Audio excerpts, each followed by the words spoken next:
So PJ and Lori, it's great to have you on That Will Never Work. I've been looking forward to this call, actually, since, first of all, you're further along than most entrepreneurs. Probably most of them would envy the position that you are in right now. But also it's kind of interesting because you're in an interesting category. I mean, one that I guess I knew existed, but didn't really know anything about. In fact, still know nothing about, which is kind of why I'm curious to talk to you. So I think the best way for us to start here is I'd love you to give me a brief summary of your journey. What gave you the incentive to start this? What problem are you solving? Where have you gotten to? And then maybe you could kind of gracefully segue into what it is that you want to talk about today. Okay, well, we're excited to be here, Marc. Thanks for having us. Yeah, thank you. So the problem we're solving originally was for ourselves, and it turned out to be a problem that we are now solving for a lot of other people. We do a lot of outdoor activity, and we had a big RV, and it just didn't really work for us. We wanted something that we could use more and was more practical for us. And so PJ actually built a van for us in our driveway. And everywhere he went, people would ask about it. Where'd you get it? Where can I get one? That kind of things. Now, wait, I got to back you up here, Lori. Built a van in the driveway. So my first question is, as opposed to going down to the Ford dealership and buying a van, that wasn't okay for you? Well, so he did actually buy a Ford Transit van that he parked in the driveway and looked at for a while because we were on a list at another van company to get a custom build, and it was an 18-month wait. And at the time, PJ was doing some consulting, had some free time. He's an engineer. He's built a lot of things, cars, house additions, furniture, software. Software is really what he builds. But anyway, I thought he was crazy. He went out in the driveway. He was like cutting up metal and welding and, cutting the van apart. And anyway. 2 giant holes in it. Yeah. So yes, he went out and with his hands and some tools in our driveway in our garage, built the first van. We did have a pop-up top installed by a company, but other than that, PJ didn't work. So since people have no clue what your business is, I'll point out that when you say one definition of van is one of those things where you open the 2 doors in the back and there's a big empty space that you load your piano or your sofa into. When you say he went out and built a van, you're referring to basically a mini house on wheels. Is that kind of what I'm picking up here? Correct. We started out with the van you described, an empty cargo van, and we install RV components, but we also install enough safe, comfortable seating to bring passengers along. And PJ really did a great job designing it. So it would be multi-purpose. It's what we do is we build vans that are like 3 vehicles in one. They function as an RV, an SUV, and a work truck all in one. So he wanted something that he could use for a lot of different things. But we put beds, sink, stove, refrigerator, toilet, outdoor shower. There's a pop-up top, cabinets, seats, air conditioner, furnace, propane tank, battery, inverter, all this stuff. And swimming pool? A swimming pool? Not yet. We're getting there. Somebody did ask if we could put a hot tub in there.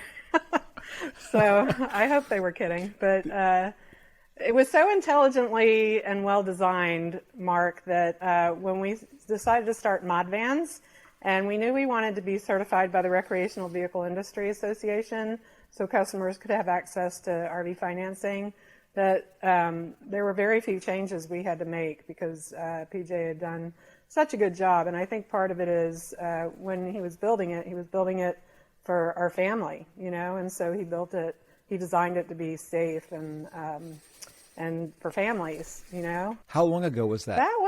He built the van out probably 2015, 2016. And then we started mod vans in October 2017. We made our first customer delivery in June of 2018.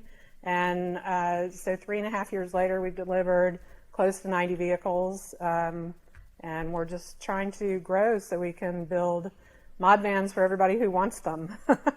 and they don't have to wait several months to get them. And are there multiple models available? There are. A year ago, we had one model, and COVID's been, it's been a pro and a con. It's been a good opportunity for us because we used the time to develop new models. So we now have three, based on three different size Ford Transit vans, the low roof, the medium roof, and the high roof. So we have three different models, and we have different levels of components, so to speak. We have a new X series that is pretty exciting with a huge lithium battery system and a cloud computing system and software that PJ has developed to run all the systems in the vans. Got to sneak the software in there. Yeah, I think he started missing the software development. Netflix, I hope.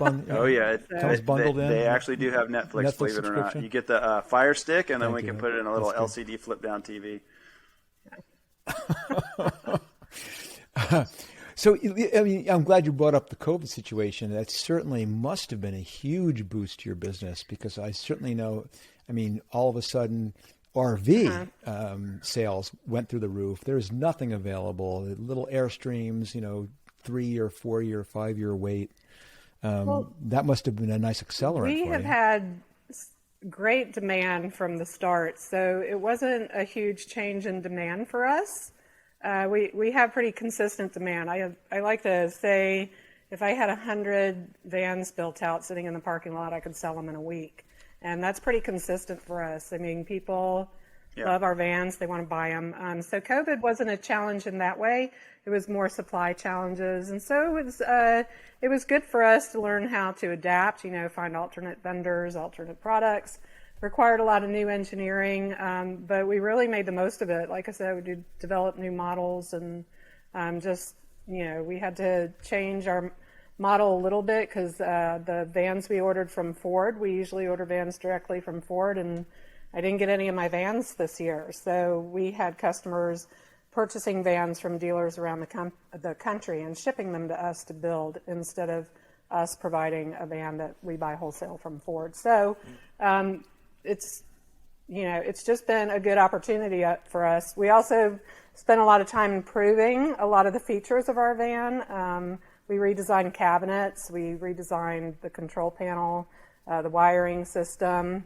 We built the 2 new models. We developed the lithium battery systems and the cloud computing systems. And so we've really taken advantage of that's pretty impressive. The supply chain interruption. So what can I help you with? What do you want to chat about? There's so many ways we could go. Sure. So the biggest challenge that we have really kind of faced as we go on is just trying to figure out how to scale production to kind of meet that demand that's already there. I mean, so just for example, we probably didn't have to put all those improvements into the van to keep selling.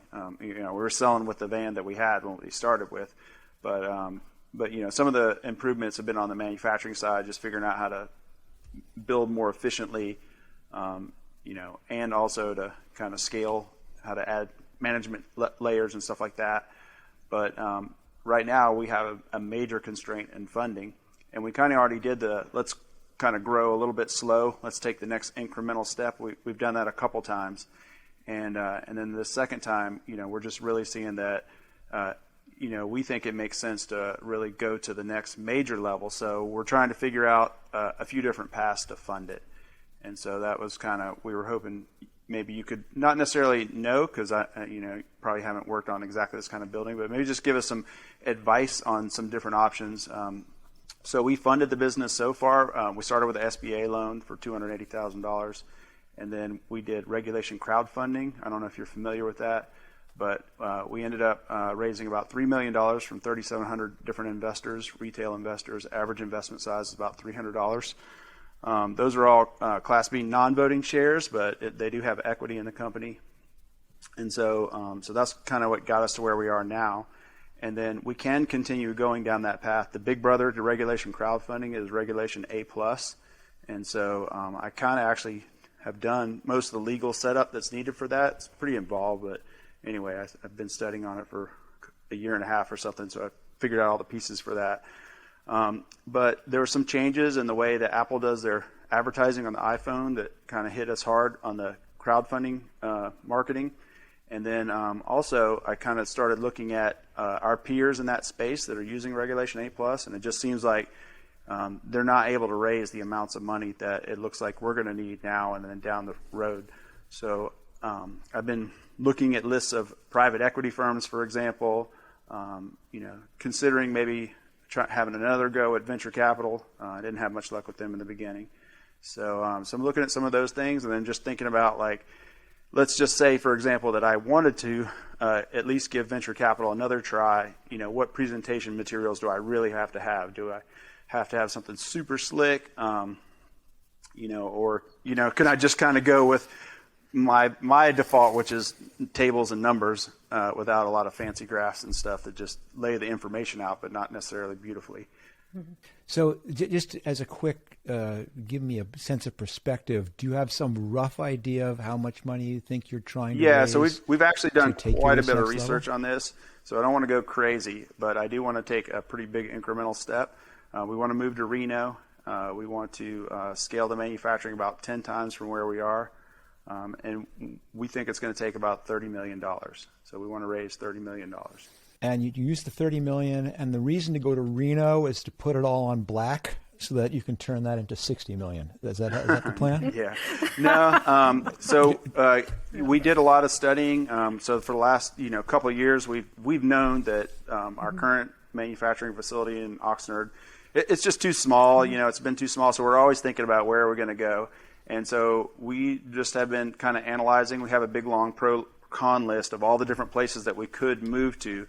We're looking for a place that is, first of all, going to give our employees the quality of life that they desire. And that actually doesn't happen in Oxnard on the pay scale that makes sense for us out here. But it can happen in Reno. And then, that's just, that's directly tied to housing. Oh, and there's, of course, the little factor of no personal, no state income. That could be pretty helpful. Yeah. Yeah. I didn't know. Hadn't thought Very about that. manufacturing friendly there. And then it also, it's just more manufacturing friendly. They're actually looking to encourage that, whereas California's trying to squeeze us out. Okay, where you put it, up to you. Let's talk about the fundraising piece of it. So first of all, this is a great topic, which is one of the reasons I was really so interested in chatting with you, and. It's interesting because you're clearly both very analytical about things, which is great. But I'll start off by saying probably the most important thing to really be clear of is what you want out of this investor or investors. And it seems so straightforward. They make everything seems so Shark Tank-like, where you go up and you pitch, and then it's purely comes down to, well, how much money do you want for what percentage of the company? And there's some arguing, and then off they go with the check. But there's a whole bunch of other pieces involved, and unless you know exactly what you want to get out of this, it's really hard to decide what the right path is. So let me give you just a couple of axes here. So one is, of course, how do you factor in the importance of expertise versus money? And that's a critical thing to ask, because there's going to be some resources available to you which are willing to invest, will perhaps pay at a higher valuation, will perhaps make it an easier process for you, but may know almost nothing about areas that could help your business. Whereas there might be other investors who, for example, are not going to give you the same valuation. So they're going to require a higher percentage of the company for that amount of money, but they know a lot about the types of challenges you're going to be facing and can be invaluably helpful to you as a partner in terms of helping you grow the business, helping you navigate. And depending upon the stage you are and how much you think you might be looking for someone to help you navigate in certain areas, that's a valuable thing. And let me just give you, again, there's a challenge here because I'm going to use analogies and examples about things I know nothing about. So you have to recognize these are just examples that I'm making up. But for example, if you saw eventually in the future at some point, this ends up being a product that's going to be, our company is going to be acquired by a car manufacturer. Then having a venture partner on your board who is deeply connected with all the executives at all the different car companies ends up being a very valuable person to have on the board. I mean, just for example, at Netflix later on, we brought in, in this case not as an investor, but as a board member, it was someone who had been one of the very, very high-level executive in Hollywood.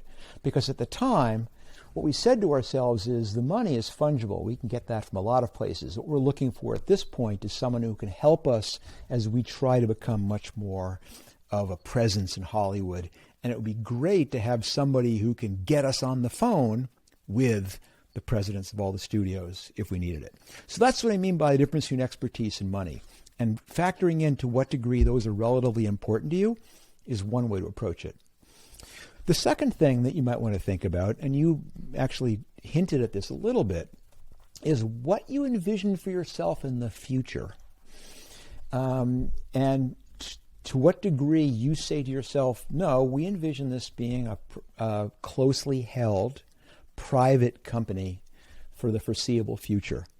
And we want to structure our people who invest with us on that basis. For example, your current crowdfunding investments, as you said, are all non-voting shares. So essentially, you still you've taken the money with full control over the company.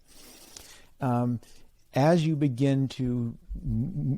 move away from that, you have to surrender various things. And knowing what you're comfortable with and what your end game is helps you decide how to structure that.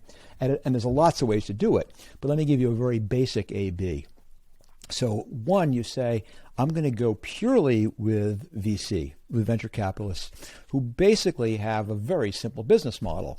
They're going to give you $30 million. They'll take a seat on the board, whatever you want to negotiate that way.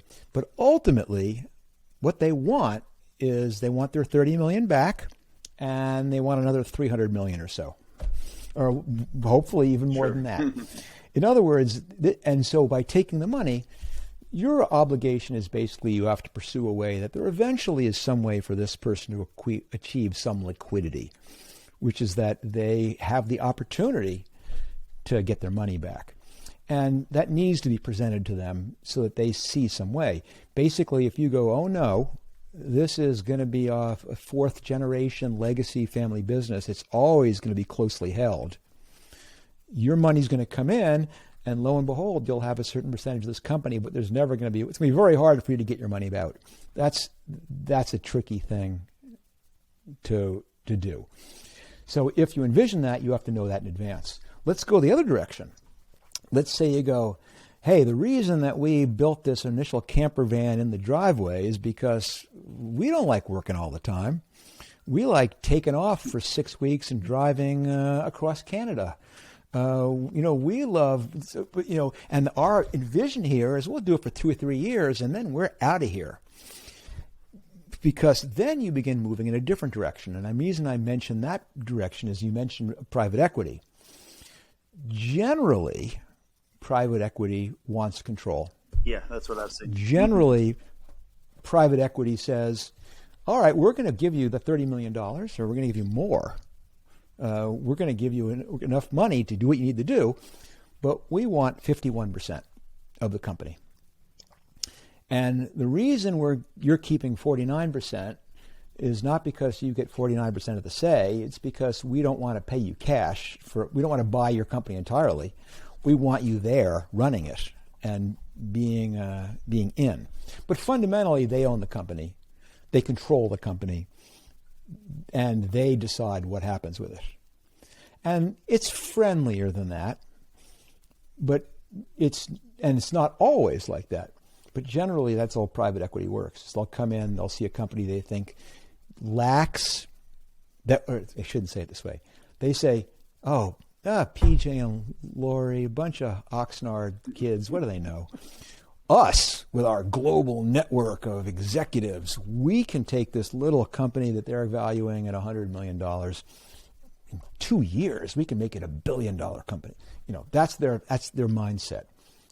So, but their objective is to come in, do that for 3 years, and then sell and get out. And you guys are just along for the ride, and unless you're comfortable doing that, you don't want to do it. So I could go on for a long time, but that's the very, very, very first thing you have to go off and huddle about is what you want out of this, because that will narrow down the choices of how you approach it. Yes. Well, I will say that we did have that conversation at the very beginning of Modvance, not so much about private equity, but the fact that we knew when we decided to pursue outside capital that we were committing to a path that would involve an exit for investors in as short a term and as high a valuation as possible.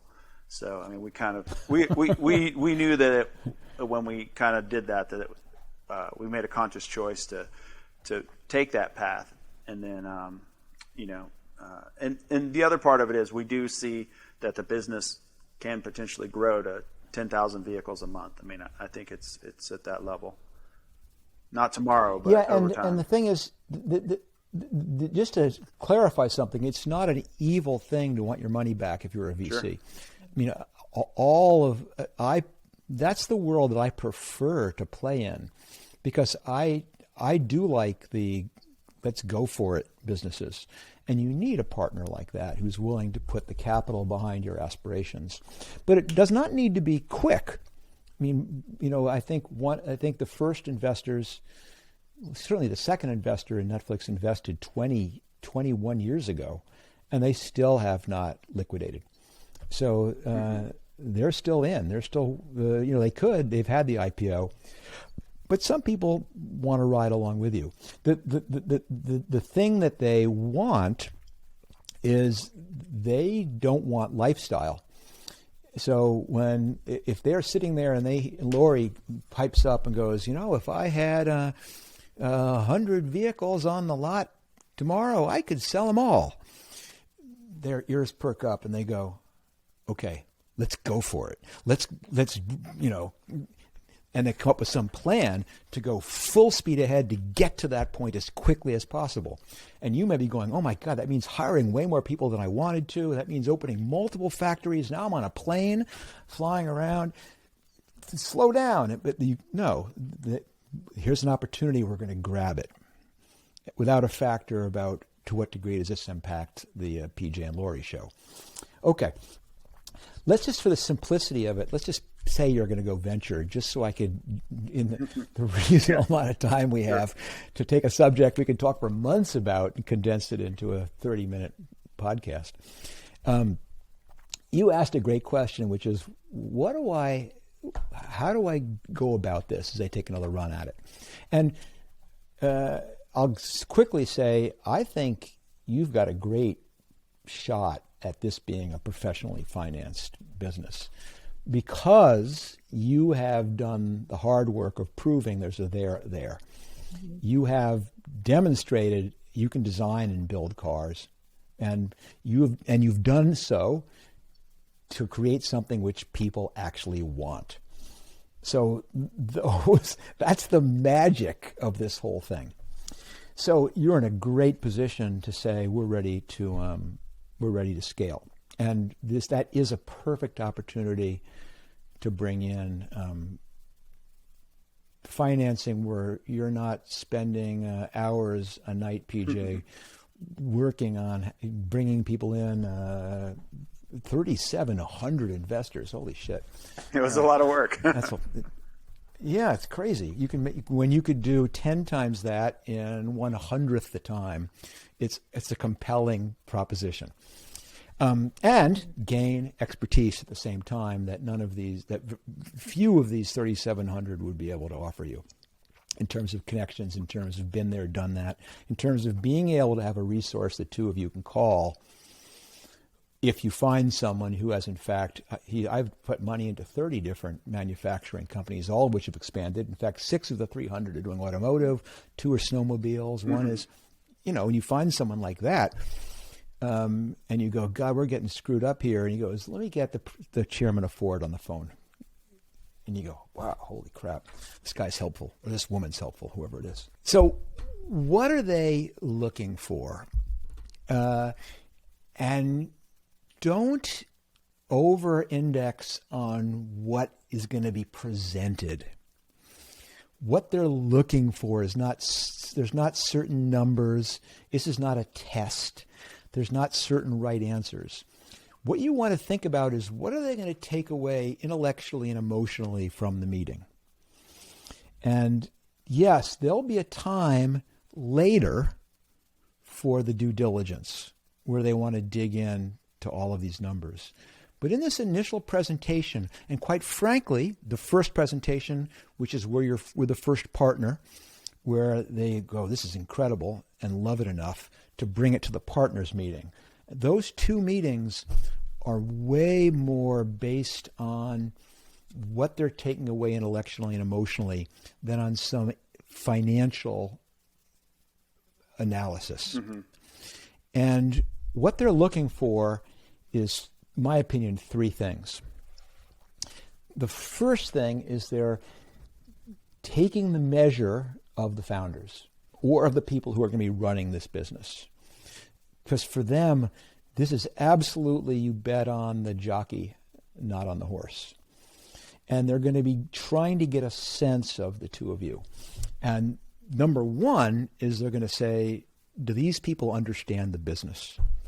Do they understand the product? Do they understand the process?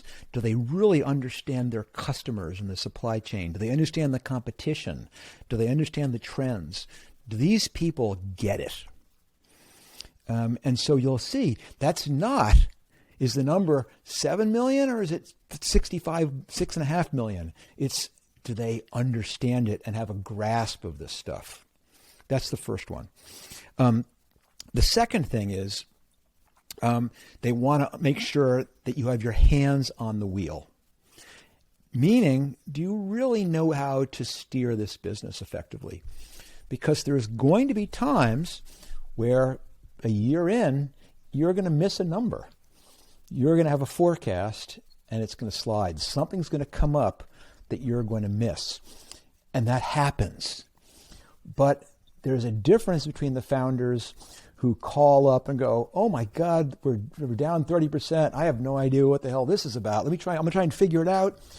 As opposed to the ones who call up and go, we've been watching this number for several months now and it looks like it is not going to recover. We're going to be 10% under.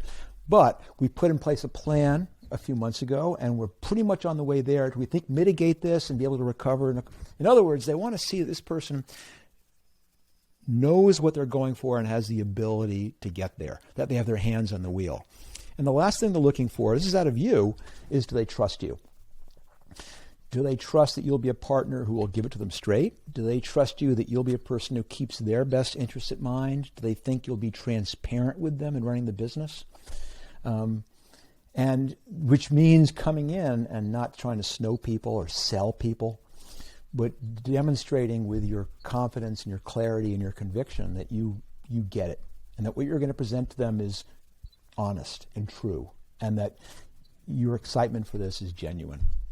So that's the you. And that, in my opinion, is probably the most important thing that you have to do if you're presenting to an investor. Then there's the two other pieces. And this is in your business, in your case, reasonably straightforward. Number one of the two, they're going to want to understand your traction. They're going to want to know how much of this have you solved? And how much, to what degree have you demonstrated there's a there? Just imagine, if you could, the difference between the pitch now and the pitch in 2016, where it would be PJ and Lori waving their hands and saying, this is really incredible. We have this great idea that we think we can take this thing that we hacked together in the driveway and make a company which sells these. And we think eventually we'll get to the point where if I had 100 in the lot, they'd all sell in a day. Yeah. I don't believe you. Well, now, 5 years later, they believe you because you go, we have demonstrated the following. we've solved the technical problems of designing, of knowing how to design these things that they work, and number two, we know how to manufacture them. We know how long it takes to manufacture them. You know what kind of margins we can generate in the manufacturing. We know how to sell them. Here you have this great evidence of traction, and you want to quickly and succinctly lay out where you've come, how much you know, and here's the important part: how much risk you've eliminated. Because in 2016, the risks are huge. Can they really do this at scale? Can they really hire enough people to build these? Can they really sell them? Do these things really work? Et cetera, et cetera. So now you're saying, here's all the risk we've taken off the table. This stuff is done, proven, done. Okay, that's part two. After presenting you, what's your traction? The big one is it clearly stating what this next round is meant to demonstrate. Here's where the business has gone so far. We're great. We've proven all these things. We believe there's a huge opportunity to expand. So now you think what the risks are. The risks are, can we expand? Can we really scale up? What do you say, by 10? Is that right? 10x? Can we really scale? That's a big risk. 3x for the first. Is the market, bump. which was big enough to sell? I guess it's 3x for the first bump. It's going from like 10 a month to 30 a month. Great. So it's 3x. But either way, you know that that's going to require different levels of. You're already having supply chain issues, so now they get even worse. You have to move and reset up someplace else, and not everyone's going to come with you. You have to deal with, now you're selling a different amount. You were selling before one model, now you're selling 3 models. In other words, there's new risks involved in this next set of scale. And so what you need to do is be clear you understand what the challenges are.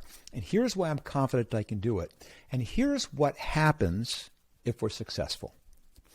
Because what that third part is doing is saying, you're going to invest $30 million. Now let's make it up. You're going to invest at $120 million valuation or whatever. Because usually they $150 million post money, but they are looking to usually own 20% or something like that. But you want to say that basically you're going to invest at $150 million post-money valuation. If we do these things right, it's pretty clear it will be a $450 million valuation. In other words, you're letting them be clear what's the risk, what's the reward. And you said, I understand what the risk is here. And in your case, the risk is scale.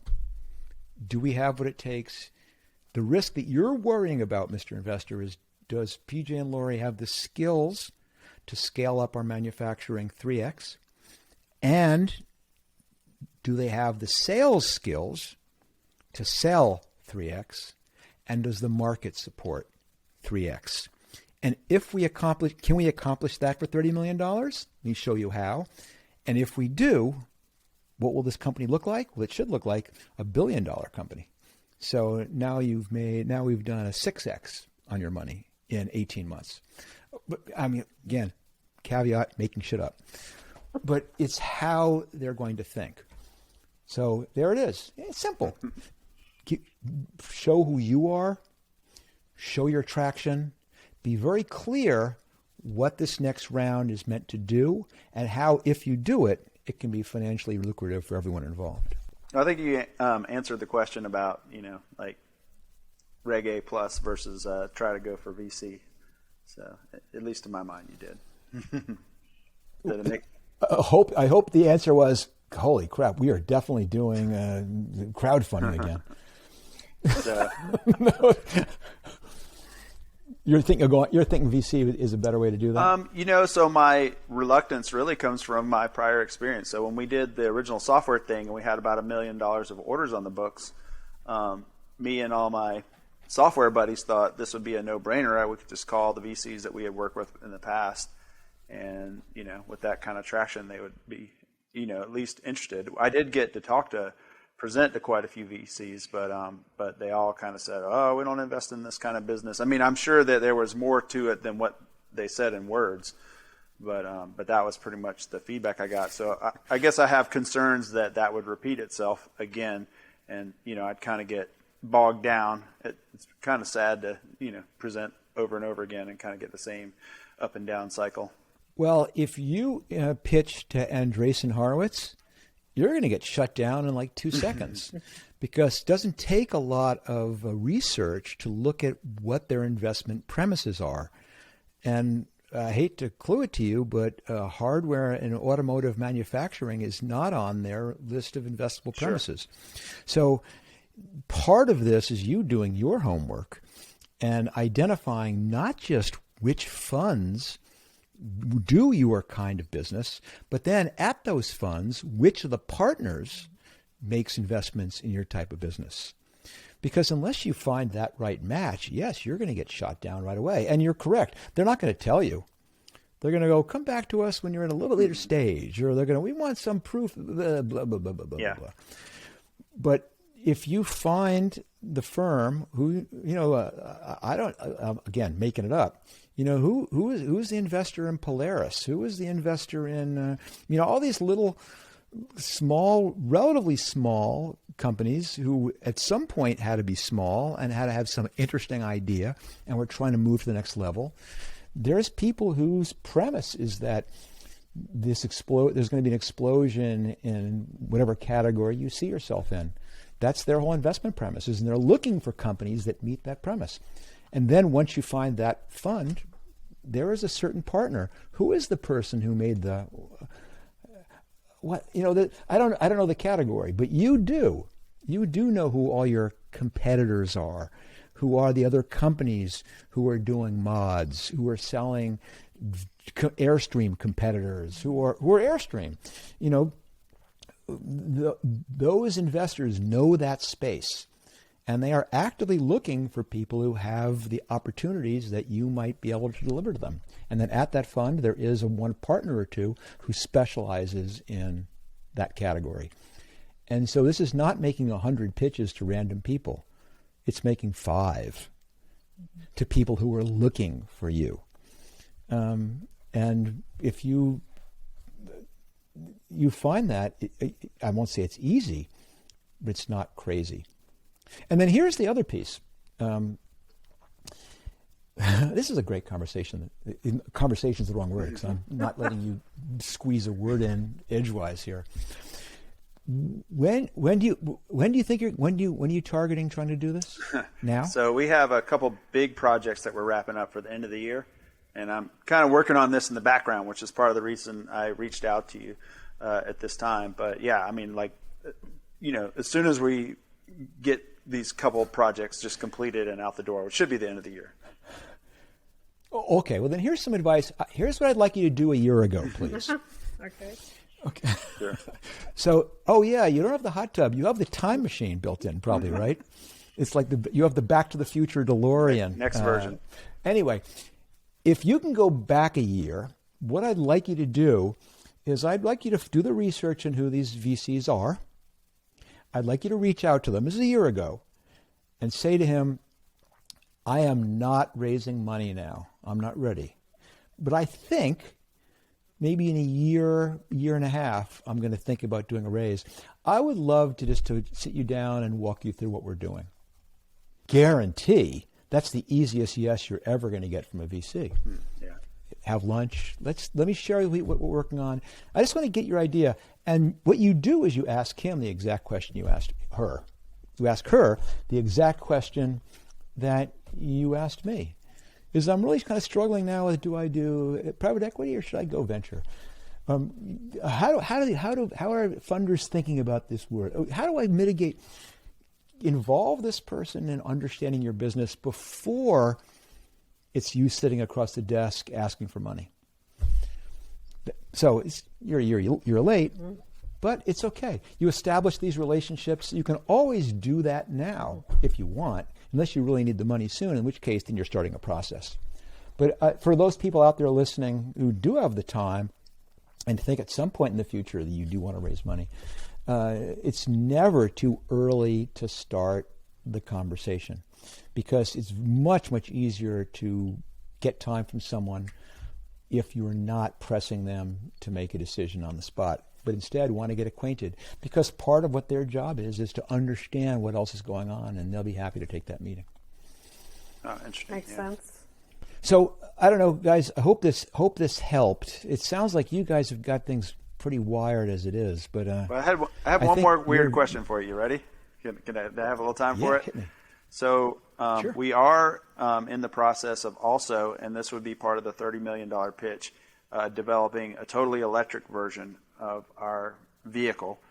We'd still be building on a chassis, so I've been researching and working on partnerships with companies that make these skateboard electric chassis. And the reason for that is, I see it as the way of the future. Like whenever those chassis come out, I definitely want to be on the leading edge of building that type of vehicle. It's not there yet. There's not a chassis that you could go and buy that could get enough range and be affordable enough for, to see the sales volume that we're seeing now. But I do want to start that process because that's going to be a more expensive and involved and longer process than what we've done so far with taking the gas chassis and, converting them into RVs. So the $30 million would actually be split, 15 for expanding manufacturing and 15 for developing this electric version. And I guess my question is, is that going to be a distraction? Is that going to upset people? I mean, I'm pretty committed to that path because I feel like if we don't do that, then, when the time comes when those chassis become available, we could be outcompeted by somebody who was, venture capital backed and had that on the board that they've been working on in stealth mode. I'll say almost the opposite. Not only is it not a distraction, I think it's going to be essential to your presentation. I think that, again, I don't know any of these people. I don't know the category. I would imagine that no one's going to want to invest in a fossil fuel company. Except on the most short-term opportunistic ways. Or you're certainly, as you begin to make your list before you go in, what are all the possible objections someone's going to have? You would better have a good answer to, haven't most of the major automotive companies pledged to go all electric in just a handful of years? So why do you think you have a lifetime of continuing to sell gasoline and diesel-powered vans? So I think it's actually a tremendously compelling argument that, in fact, what the future of this is all electric. That, you're the Tesla of camper vans. We think so. That's what we think. Minus the self-driving. Yeah, the self-driving part. You see, the thing is, I think the self-driving is even better for a camper. Yeah. Because, it's, you not only just sit, you don't just sit in the chair and stare out. You actually go in the back and take a nap, or make coffee. Use your I don't know that I'd trust it on the side of the mountains. Use your barbecue while you're automatically being transported somewhere. Let's sit in the hot tub. Anyway, you guys have some really interesting roads ahead of you. So, but listen, let's check in again. I'm maybe 6-9 months. When you've had a chance by now to have navigated the funding world. That would be great. I'm curious to hear how it went and then what the new challenges are. That would be great. Yeah, that'd Thanks, be great. Marc. Good luck, guys. All right, We'll Marc. let you know Thank you. how it goes. Thanks for inviting us.